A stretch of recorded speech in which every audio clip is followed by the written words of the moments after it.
December 7th, 1941. 0755 hours, Pearl Harbor, Hawaii. The first Japanese torpedo struck the USS Nevada on her port side, tearing a 40-foot gash below the waterline. Within minutes, the forward magazines flooded, the ship listed 5 degrees, and black smoke poured from multiple compartments. Admiral Husband Kimmel, watching from the submarine base, turned to his aide and said what everyone believed: "The Nevada is finished. Write her off." But what neither the Japanese attackers nor the American commanders knew was that they were witnessing the beginning of the most extraordinary survival story in naval warfare history. The USS Nevada would not only survive this attack, she would survive 18 more torpedo hits, multiple bomb strikes, naval gunfire from battleships, and finally, 2 atomic blasts. Over the next 7 years, this single warship would be declared sunk or destroyed 6 separate times by enemies and allies alike. Each time, she refused to die. The Japanese pilots returning to their carriers that December morning reported the Nevada as definitely sunk, resting on the harbor bottom. German naval intelligence, receiving reports through their embassy networks, filed the Nevada as a confirmed kill. The United States Navy itself initially listed her as too damaged for combat operations. They were all wrong. The Nevada was about to demonstrate that American engineering had created something the world had never seen, a warship that simply could not be destroyed. The story of her survival would rewrite every assumption about naval combat, damage control, and the limits of human engineering.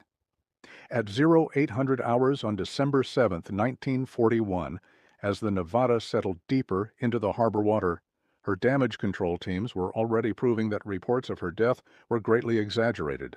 The ship that the world believed was dying had only just begun to fight. The Nevada had been commissioned on March 11, 1916, making her 25 years old on the day of the Pearl Harbor attack. By 1941 standards, she was ancient. Most naval experts considered her obsolete, a relic from the First World War era awaiting retirement. Her design specifications told the story of early 20th century naval engineering: 14-inch guns in triple turrets, oil-fired boilers producing 27,900 shaft horsepower, top speed of 20.5 knots, significantly slower than modern battleships. Her armor, while thick at 13.5 inches on the belt, followed outdated protection schemes. The Japanese planners had studied the Nevada extensively. Their intelligence files contained complete blueprints, acquired through various sources during the 1920s and 30s. They knew her weaknesses, her slow speed, her vulnerable underwater protection, her outdated fire control systems. Captain Francis Scanlon, commanding the Nevada on December 7th, had taken command just 4 days earlier. His first week in command would become one of the most remarkable damage control efforts in naval history. At 0755, Scanlon was ashore having breakfast. His executive officer, Lieutenant Commander Francis Thomas, had the con. The first torpedo, dropped by a Nakajima B-5NK torpedo bomber from the carrier Kaga, struck the Nevada amidships on the port side. The Type 91 aerial torpedo, carrying 385 pounds of explosive, detonated against the anti-torpedo bulge. The explosion created a hole approximately 40 feet long and 25 feet high. Over 50,000 gallons of seawater per minute poured into the ship. In any other navy, this single hit would have been enough to sink the vessel, or at least render her combat ineffective. But Lieutenant Commander Thomas immediately activated damage control procedures that the United States Navy had been developing for 2 decades. Within 3 minutes, watertight doors throughout the ship were sealed. Counterflooding began on the starboard side to correct the list. Portable pumps were rushed to the flooded compartments. At 0805, a second torpedo struck, this one hitting near the bow. The explosion was massive, visible from Ford Island as a tower of water and debris rising 200 feet into the air. The forward torpedo defense system, designed in 1914, should have failed catastrophically. Instead, it absorbed most of the blast energy. The Nevada's designers had incorporated multiple redundant compartments, sacrificial spaces intended to crumple, and absorb torpedo impacts while protecting vital areas. This system, considered old-fashioned by 1941, proved more effective than modern designs. The Japanese pilots, seeing 2 torpedo hits and massive flooding, radioed back to their carriers, "Target definitely sinking." This report would be filed with Japanese naval intelligence and accepted as fact. The Nevada was added to the list of American battleships destroyed at Pearl Harbor, but at 0810, something impossible happened. The Nevada's engines came online. Lieutenant Lawrence Ruff, the chief engineer, had kept his team working through the explosions and flooding. The oil-fired boilers, unlike the coal systems of older ships, could be brought online quickly. At 0817, Lieutenant Commander Thomas gave the order that shocked everyone watching. All ahead 1/3. Get us underway. The Nevada, supposedly sinking, began to move. She was the only battleship to get underway during the attack, a feat that naval historians still debate as either brilliant seamanship or reckless courage. As the burning, listing battleship crept toward the harbor entrance, Japanese pilots couldn't believe what they were seeing. A ship they had torpedoed twice was now moving under her own power. Commander Mitsuo Fuchida, overall commander of the air attack, watched through binoculars from his command aircraft. "I saw the Nevada trying to escape," Fuchida later wrote in his memoir. "We had reported her sinking, yet there she was, moving toward the harbor mouth. I immediately ordered all available aircraft to concentrate on her. If she blocked the channel entrance, we could trap the entire Pacific Fleet." What followed was the most intense air attack on a single ship during the Pearl Harbor raid. Dive bombers from the carriers Soryu, Hiryu, and Kaga concentrated on the moving battleship. Between 0820 and 0900 hours, the Nevada absorbed 5 bomb hits and near misses that would have destroyed lesser vessels. A 550-pound bomb penetrated the forecastle deck, exploding in the crew's galley. Another struck near turret number 2, jamming the turret and killing 11 men. A third bomb hit the port director platform, destroying fire control equipment and causing heavy casualties among the anti-aircraft crews. Through it all, the Nevada continued moving. Her anti-aircraft guns, manned by sailors who had rushed to their stations, still wearing dress whites for morning colors, poured fire into the attacking aircraft. The Nevada claimed 3 confirmed kills and 2 probables during her transit. At 0910 hours, Harbor Control, fearing the Nevada would sink in the channel and block it permanently, ordered her to beach herself. Lieutenant Commander Thomas deliberately ran the ship aground at Hospital Point, a maneuver that required precise ship handling while under attack. The grounding was textbook perfect. The Nevada settled onto the shallow bottom with her main deck still above water, her guns still firing, her flag still flying. Japanese pilots, making their final passes, reported the Nevada as beached and burning. Once again, they declared her destroyed. By 0945, when the attack ended, the Nevada had absorbed 2 torpedo hits and 5 bomb hits. Casualty reports listed 60 officers and men killed, 109 wounded. Fires burned throughout the ship. Her bow was underwater.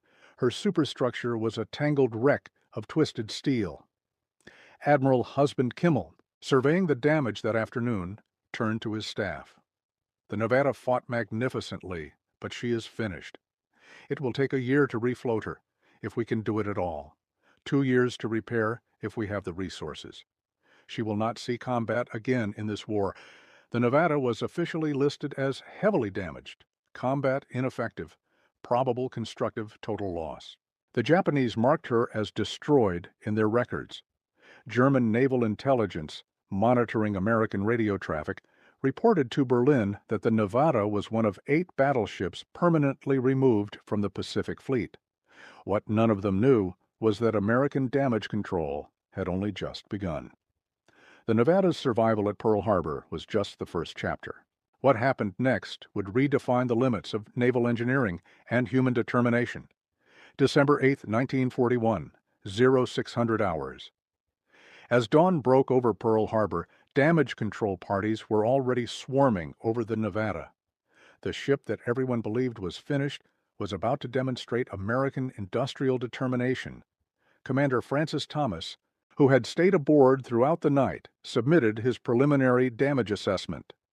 2 torpedo hits, both below the waterline, 5 bomb hits, 3 penetrating main deck, 14 major fires now under control, flooding in 6 major compartments, forward magazines completely flooded, bow submerged to the level of the second deck, list corrected through counter-flooding.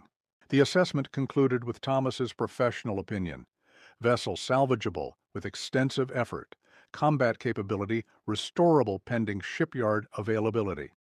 This opinion contradicted the initial reports that declared the Nevada a total loss. Rear Admiral William Furlong, the salvage commander for Pearl Harbor, read Thomas's report with skepticism. He had inspected dozens of damaged ships that morning. Most were beyond repair. The Nevada, oldest battleship in the harbor, should have been the worst case. But when Furlong climbed aboard on December 9th, he found something unexpected. The Nevada's damage, while extensive, was surprisingly manageable. The old-fashioned torpedo defense system, the multiple redundant compartments, the conservative design philosophy of 1916, all of these supposedly obsolete features had worked perfectly. The modern battleships, with their theoretically superior protection schemes, had suffered worse damage from fewer hits. The Oklahoma had capsized from 5 torpedoes. The California had settled to the bottom from 2 torpedo hits. The West Virginia had taken 7 torpedoes and sunk at her moorings. The Nevada, hit twice by torpedoes and 5 times by bombs, was still afloat with her engineering plant intact. Furlong revised his assessment. The Nevada is salvageable and repairable within acceptable timelines. Recommend maximum priority for restoration. On December 20th, 1941, 13 days after the attack, the Nevada was refloated and moved under her own power to Dry Dock No. 2 at the Pearl Harbor Naval Shipyard. Japanese intelligence, monitoring American communications, noted this movement, but assumed it was for final decommissioning and scrapping. The repair effort began immediately. Over 1,500 shipyard workers swarmed the Nevada in round-the-clock shifts. The scope of work was staggering: replace or repair over 500 individual compartments, remove and rebuild all torpedo-damaged sections, repair bomb damage throughout the superstructure, overhaul all machinery and equipment, install new fire control systems, upgrade anti-aircraft armament. The project timeline, initially estimated at 18 to 24 months, became a challenge to American industrial capacity. Could the oldest battleship in the Pacific Fleet be restored to combat effectiveness while the Navy simultaneously built new ships and repaired others? Secretary of the Navy Frank Knox visited the Nevada on January 15, 1942. Standing on the scarred deck, he addressed the workers. "This ship has become a symbol. The Japanese reported her destroyed. The world believes she is finished. We are going to prove them all wrong. The Nevada will return to combat, and when she does, she will make the Japanese regret ever attacking her." The repair work proceeded with assembly line efficiency. Damaged sections were cut out and replaced. New equipment was fabricated on site. Innovations developed during the repair process would later be applied to other damaged ships. By April 1942, the Nevada was ready for the voyage to Puget Sound Naval Shipyard in Bremerton, Washington, for final modernization. The transit from Pearl Harbor to Bremerton, over 2,000 miles of ocean, tested whether the repairs would hold. The Nevada made the passage without incident, arriving on May 1, 1942. Japanese submarines, aware of damaged American ships making the transit, searched for targets but never found the Nevada. At Bremerton, the Nevada underwent a complete modernization that transformed her from a First World War relic into a modern fighting machine.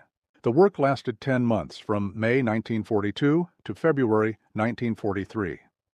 The transformation was comprehensive. New radar systems, the latest SK and SG models, gave the Nevada detection capabilities far superior to her original equipment.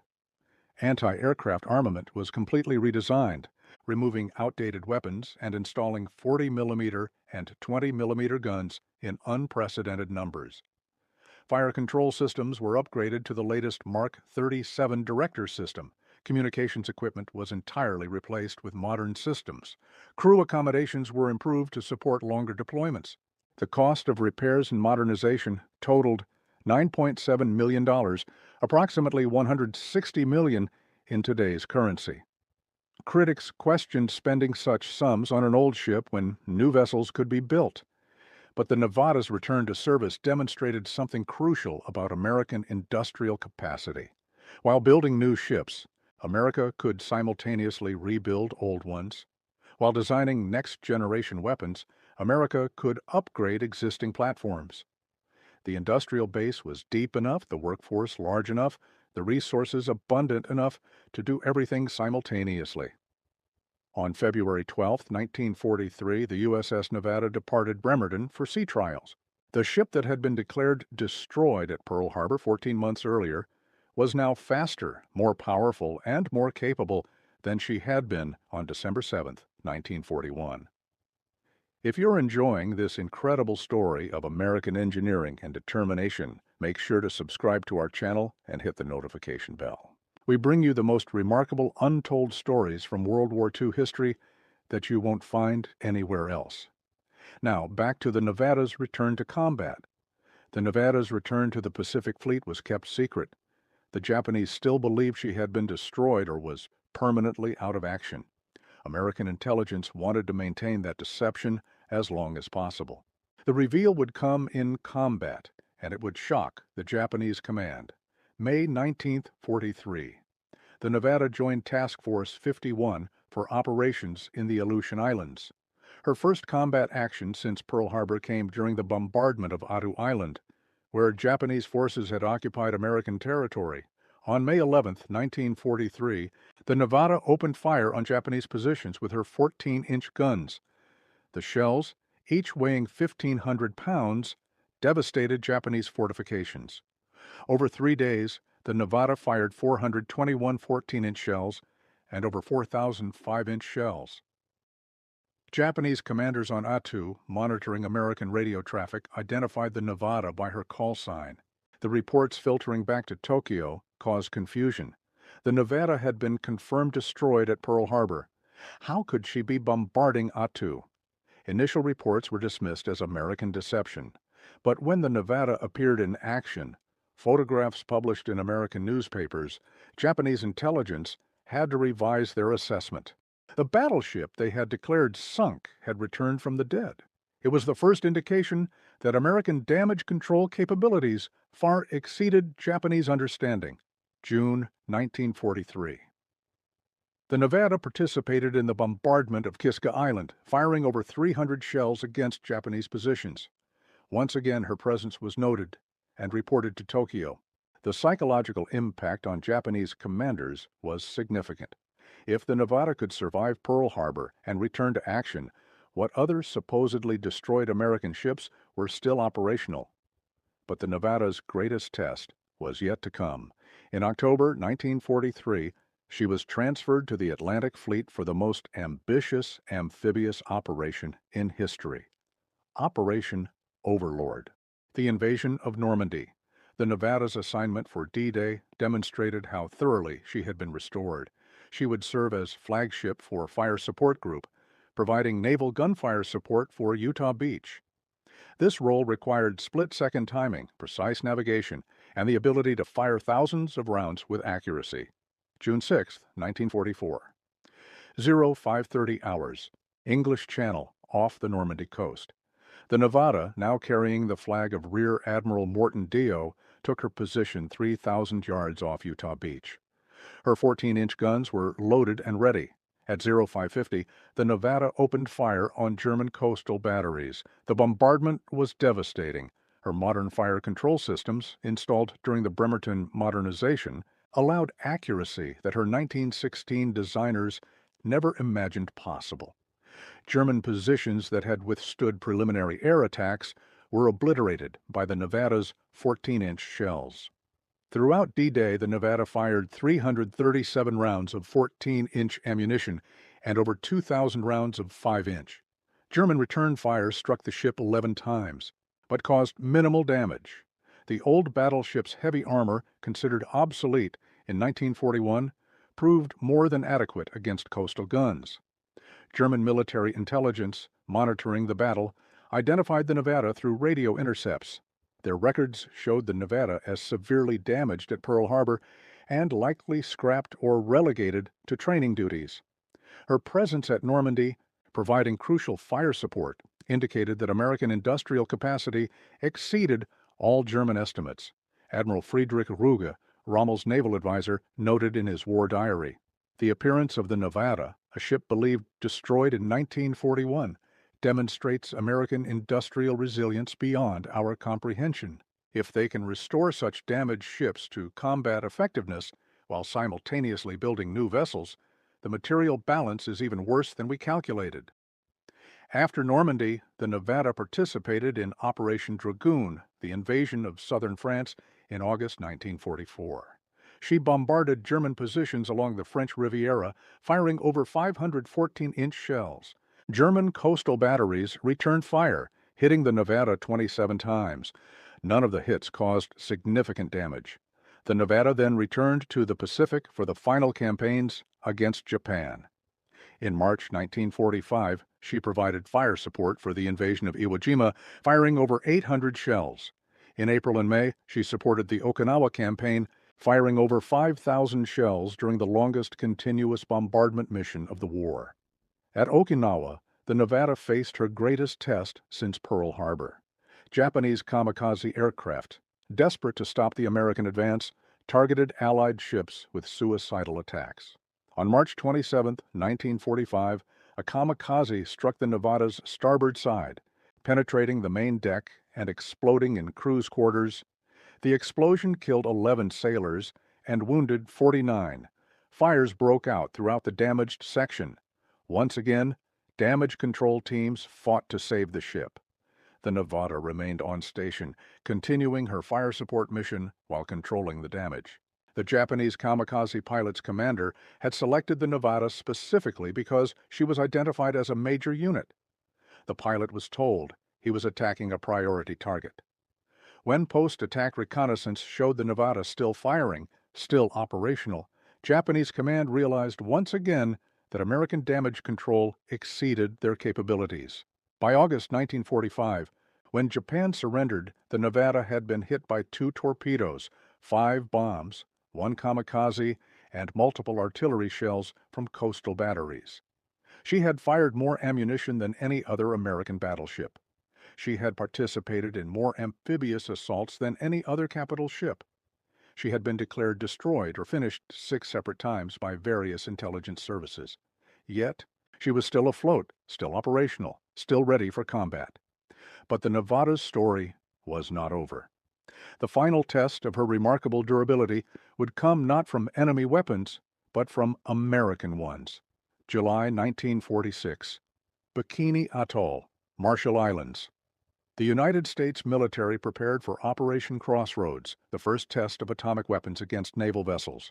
The target fleet included over 90 ships, from destroyers to aircraft carriers, all arrayed around Ground Zero to measure the effects of atomic blasts. The Nevada was selected as the primary target ship for Test Able, the first atomic bomb drop. This selection was both an honor and a death sentence. The ship that had survived everything the Japanese and Germans could throw at her would now face the ultimate weapon. Rear Admiral Frank Lowry, who had served aboard the Nevada during the Pearl Harbor attack, protested the decision. The Nevada has earned better than this. She should be preserved as a memorial, not destroyed in a test. But military planners argued that understanding atomic weapons required testing against the most durable target available. The Nevada was that target. On July 1, 1946, a B-29 bomber dropped a 23-kiloton atomic bomb, callsign Able, aimed directly at the Nevada. The bomb, however, missed by over 1,700 feet, detonating 520 feet above the water and 1,650 feet from the Nevada. The blast was devastating to ships near Ground Zero, but the Nevada, painted bright red-orange to serve as an aiming point, survived. The shock wave rolled the 30,000-ton battleship, buckling some decks and tearing away fittings, but the hull remained intact. Radioactive contamination was significant but not lethal to the ship's structure. American nuclear scientists were stunned. "We expected complete destruction," Dr. Ralph Sawyer, technical director for Operation Crossroads, wrote in his report. The Nevada not only survived but could potentially be restored to service. This single ship has redefined our understanding of naval architecture's resistance to atomic weapons. Test Baker, the underwater atomic explosion on July 25, 1946, placed the Nevada 3,200 feet from ground zero. This time, the detonation was 90 feet underwater, creating a massive water column and base surge that engulfed the target fleet. The Nevada survived again. The underwater shock damaged her hull, opened seams, and flooded compartments, but she remained afloat. Of the 90 target ships, the Nevada was one of only 8 that survived both atomic blasts. Her 1916 engineering, her multiple redundant compartments, her conservative design philosophy all proved more resistant to atomic weapons than modern ship designs. The Nevada remained at Bikini Atoll for 2 years, serving as a test platform for decontamination procedures and damage assessment. Finally, in July 1948, the Navy decided to conduct a final Sink-X exercise, sinking the radioactive hulk in deep water. On July 31, 1948, 4 American ships, including the battleship Iowa and the cruiser Atlanta, began firing on the Nevada. They used every weapon available: naval gunfire, torpedoes, aerial bombs, rockets. The Nevada absorbed everything.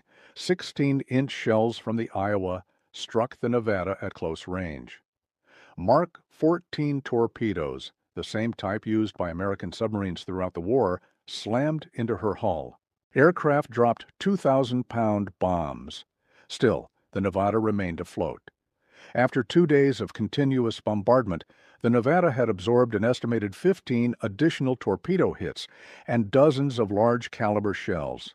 She was a floating wreck, her superstructure gone, her hull holed in hundreds of places, fires burning throughout. But she would not sink. Finally, on August 1, 1948, the Nevada settled slowly beneath the Pacific waves, 65 miles southwest of Pearl Harbor. She had survived longer than any other ship would have under such sustained attack. Her final resting place is marked as position 21 degrees 22 minutes north, 160 degrees 8 minutes west, in over 15,000 feet of water. Captain Homer Wallen, who had commanded the salvage operations at Pearl Harbor in 1941 and 42, watched the Nevada sink. That ship refused to die for 7 years. She survived everything we could throw at her, and everything our enemies threw at her. If ships have souls, the Nevada's is the most determined ever built. The total combat record of the USS Nevada tells a story that naval architects still study today. 2 aerial torpedoes at Pearl Harbor, 5 bombs at Pearl Harbor, 27 artillery hits during the Normandy bombardment, 11 artillery hits during bombardment missions, 1 kamikaze aircraft at Okinawa, 2 atomic bombs at Bikini Atoll, 15 torpedoes during Sink-X testing, multiple 16-inch shells, and 2,000-pound bombs during Sink-X. The Nevada absorbed more damage than any other warship in history, and survived longer under sustained attack than any vessel ever constructed. Her survival changed naval engineering. Post-war American battleship and carrier designs incorporated lessons learned from the Nevada's damage control successes. The multiple redundant compartments, the careful subdivision of spaces, the robust damage control organization all became standard in American naval architecture. The Soviet Union, studying reports of the Nevada's survival, redesigned their post-war cruisers to incorporate similar damage resistance features. Britain's post-war carrier designs showed clear influence from American damage control philosophy, directly traced to lessons from the Nevada and other Pearl Harbor survivors.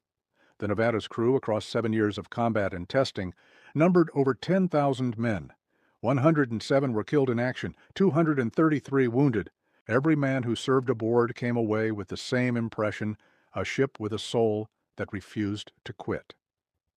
Chief Boatswain's Mate Robert Norman, who survived Pearl Harbor and served aboard throughout the war, said in a 1976 interview, "The Nevada was alive.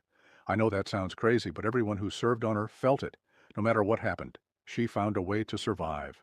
We joked that the ship was too stubborn to sink. Lieutenant Commander Francis Thomas, who had conned the Nevada during the Pearl Harbor attack, rose to Rear Admiral by war's end.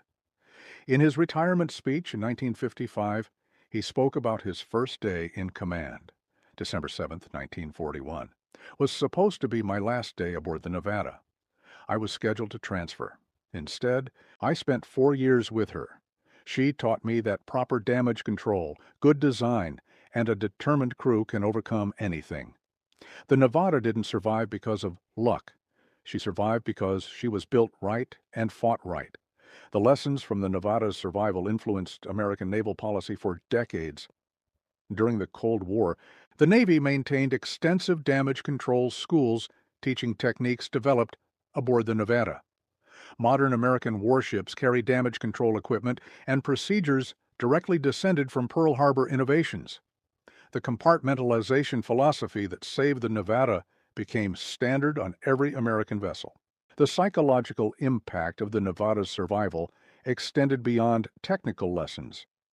Japanese intelligence, analyzing the Nevada's return to combat, concluded that American damage control capabilities were at least 5 years ahead of Japanese doctrine. This assessment contributed to Japanese pessimism about winning a prolonged war. German naval intelligence reached similar conclusions.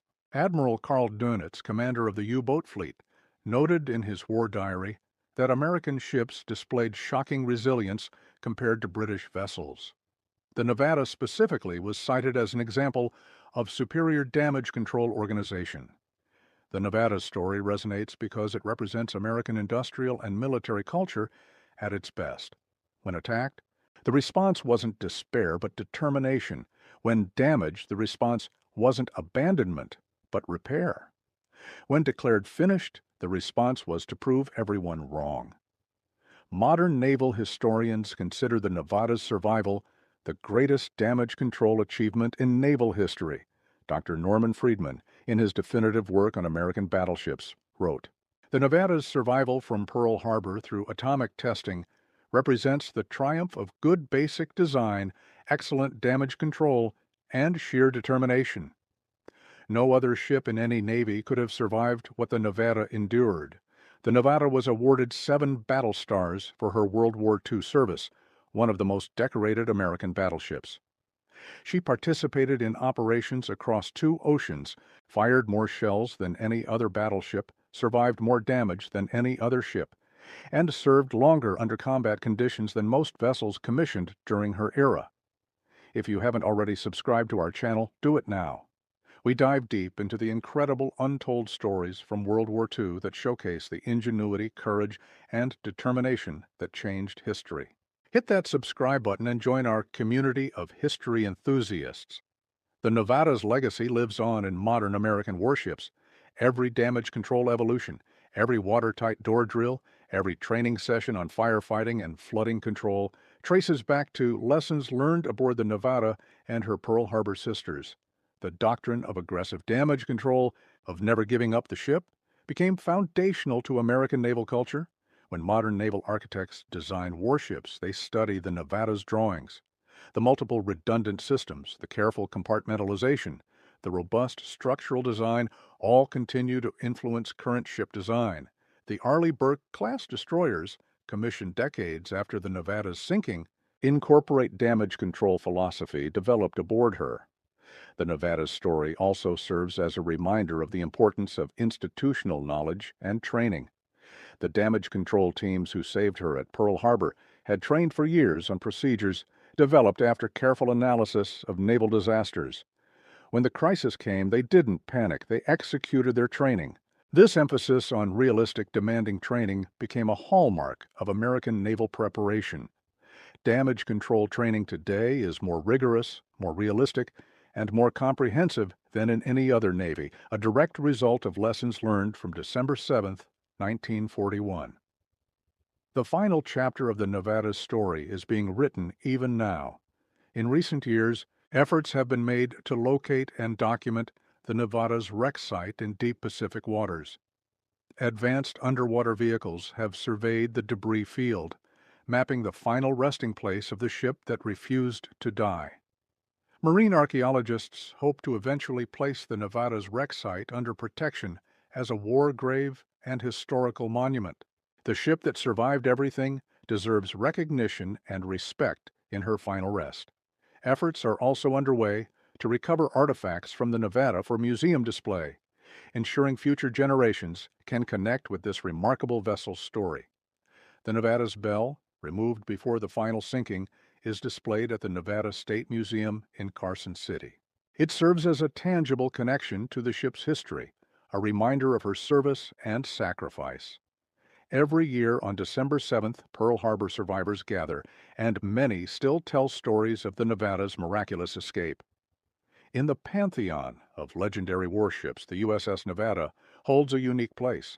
She was not the fastest, not the most powerful, not the most modern, but she was undeniably the most resilient. From Pearl Harbor to Bikini Atoll, from the Atlantic to the Pacific, from obsolete relic to atomic test subject, the Nevada survived. She survived because American engineers built her well. She survived because American sailors fought her well. She survived because American industrial might could repair what enemies broke. And she survived because, in some indefinable way, she simply refused to quit.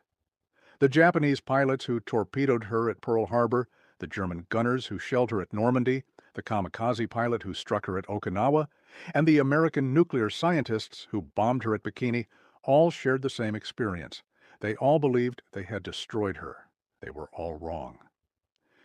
In July 1948, when the Nevada finally slipped beneath the Pacific waves after absorbing 19 torpedo hits, 2 atomic blasts, and countless shells and bombs, she earned the distinction of being the most difficult ship to sink in naval history. Modern computer simulations suggest that no ship built before or since could have survived the cumulative damage the Nevada endured. The Nevada's survival represents more than naval engineering. It represents American determination, resilience, and refusal to accept defeat. When the world declared her finished, America rebuilt her. When enemies claimed her destroyed, she appeared in battle. When weapons designed to obliterate cities barely dented her, she proved that good design and brave crews could overcome any weapon. Today, lying in deep Pacific waters, the Nevada rests with honor. She had been declared sunk 6 times by various combatants. She had been written off as a total loss twice by her own Navy. She had survived 19 torpedo hits, 7 bomb hits, 1 kamikaze, 2 atomic blasts, and more shells and rockets than any other vessel in history. The battleship that survived 19 torpedo hits had indeed been written off as sunk multiple times. But the USS Nevada had a different story to tell. Her story was one of survival, resilience, and the triumph of American engineering and determination over every enemy and every weapon. When Hermann Goering laughed at American production capacity, when Japanese admirals dismissed American damage control, when German generals assumed American industrial might was propaganda, they all made the same mistake. They underestimated American capability, American ingenuity, and American determination. The USS Nevada stood as physical proof that their assumptions were catastrophically wrong.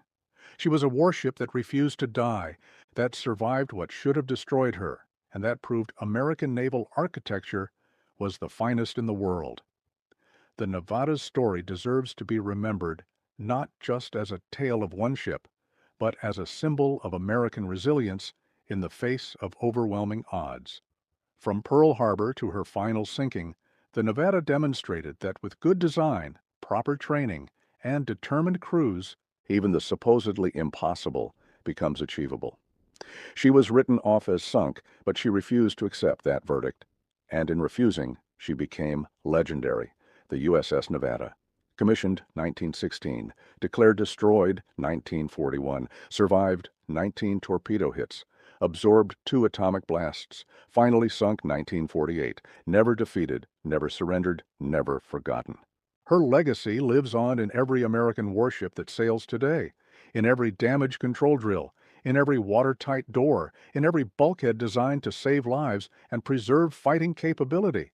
The Nevada taught the world that American ships, like America itself, do not go down easily, and when they do finally succumb, it is only after a fight that becomes the stuff of legend.